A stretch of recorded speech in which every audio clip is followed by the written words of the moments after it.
నమస్కారం కృష్ణారావు గారు. ఐవేర్ టాక్స్కి పునఃస్వాగతం.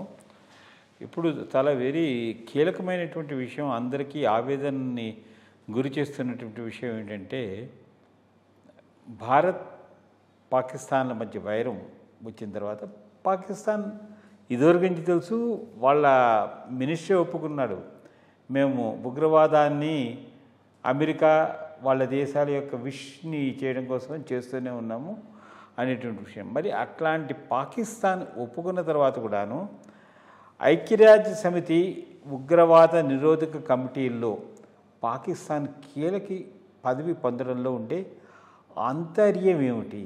ఇది ప్రపంచవ్యాప్తంగా ఒక చర్చనీయాంశంగా ఏర్పడింది. ఎందుకంటే పాకిస్తాను ఒకటి తాలిబాన్ ఆంక్షల కమిటీ అధ్యక్షత వహించింది. రెండోది ఏమిటి, ఉగ్రవాద నిరోధక కమిటీ ఉపాధ్యక్ష పదవిని కూడా యుఎన్ భద్రతా మండలి వాళ్ళు ఈ కమిటీకి వైస్ చైర్మన్ని చేసింది. సో మరి అలాంటప్పుడు మనం భారతదేశం మొదటి నుంచి దీని ఉగ్రవాదానికి అగెనిస్ట్గా పోరాడి ప్రపంచ శాంతికి చేస్తున్నటువంటి భారతదేశం డెఫినెట్గా తన అసంతృప్తిని అయితే చెప్పింది. మరి ఈ ఈ అసలు వీళ్ళని చేయడానికి 15 మంది ఉన్నటువంటి యుఎన్ భద్రతా మండలి సభ్యులు ఏకాభిప్రాయం మేరకు ఈ కమిటీలు ఏర్పడతాయి. వాళ్ళు పాకిస్తాన్కి ఇంపార్టెన్స్ ఇవ్వడంలో ఆంతర్యం ఏమిటి? ఈ తర్వాత భారతదేశంపై ఇప్పుడు పాకిస్తాన్ ఈ రోల్లో పే చేస్తుంది కాబట్టి ఏ విధంగా థ్రెట్స్ ఉంటాయి అనేటువంటి విషయాన్ని మరి ప్రపంచవ్యాప్తంగా కూడా కొంత ఖండం అయితే చేశారు. దీని మీద ఈ భవిష్యత్తులో దీని ప్రభావం ఏ విధంగా ఉండబోతుంది అనే దాని మీద చిన్న వివరణ కావాలి. ఇది చాలా డేంజరస్ మూవ్, దాంట్లో ఏమి డౌట్ లేదు. డేంజరస్ రెండు రకాలుగా. ఒకటి, భద్రతా మండలి, ఐక్యరాజ్య సమితి భద్రతా మండలిలో 5 పర్మనెంట్ మెంబర్స్, శాశ్వత సభ్యులు ఉన్నటువంటి వాళ్ళ అనుమతి లేనిది ఇట్లాంటి జరిగేటటువంటి అవకాశం లేదు. వాళ్ళందరూ కలిసి పాకిస్తాన్కు ఇంత ఇంపార్టెన్స్ ఇవ్వటం అంటే దొంగ చేతికి తాళాలు ఇచ్చినట్టే. మొత్తం ఉగ్రవాదాన్ని ప్రోత్సహిస్తున్నది, ఉగ్రవాదాన్ని పెంచి పోషించింది. గత మోర్ దాన్ అర్ధశతాబ్దిలో పాకిస్తాన్ రోల్ చాలా చాలా ఇంపార్టెంట్. ముఖ్యంగా ఇండియాను టార్గెట్ చేస్తూ కొన్నాళ్ళు అమెరికాకు బేస్ కింద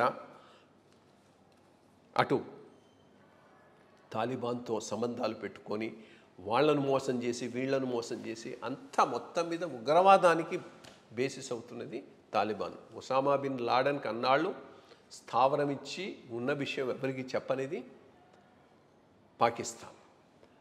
అట్లాగే ఫుల్ ఆర్మీ నాలెడ్జ్తో, ప్రొటెక్షన్తో ఒసామా బిన్ లాడెన్ అక్కడ ఉన్నాడు.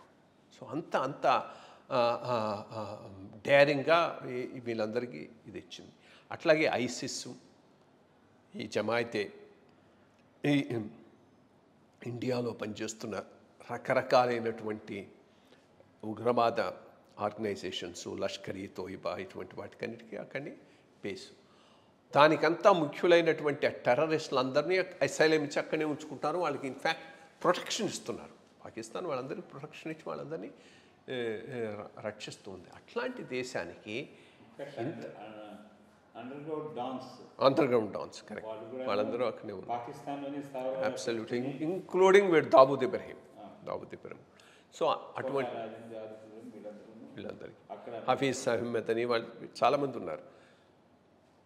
ఇది మొత్తం మీద వరల్డ్లో చాలా డైనమిక్గా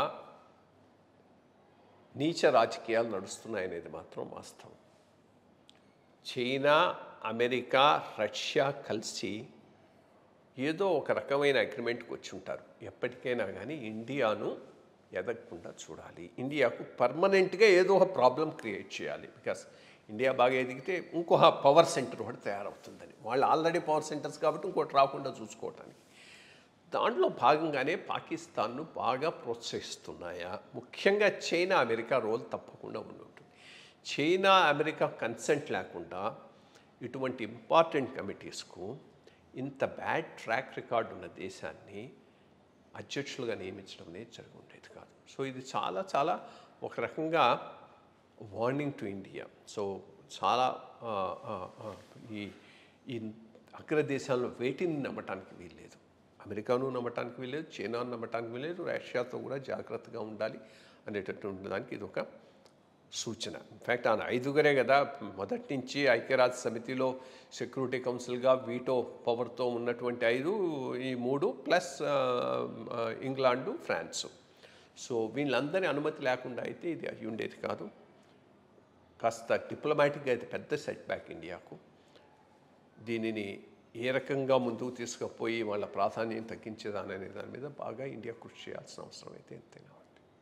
మనం చూసాం. అందుకనే యాక్చువల్లీ మన ప్రైమ్ మినిస్టర్ మోడీ కూడా అఖిలపక్షం కమిటీని ఒక టీం కింద పెట్టి ప్రపంచ దేశాలందరిలోనూ ఈ ఆపరేషన్ సింధూర్ దాని మీద వెళ్ళి వాళ్ళకి చక్కగా వివరణ చేయడం ఇవన్నీ ప్రతి వాళ్ళను as an Indian Congress party అయినా కానీ ఎవరైనా సరిగా కానీ చాలా చక్కగా దీని గురించి చెప్తున్నారు. చూద్దాం మరి భారతదేశంకి భవిష్యత్తులో ఈ అగ్రదేశాల నుంచి వీళ్ళ దగ్గర నుంచి ఐక్యరాజ్య సమితి దగ్గర నుంచి ఏ విధమైన సపోర్ట్ వస్తుంది అనేదాన్ని. నమస్కారం.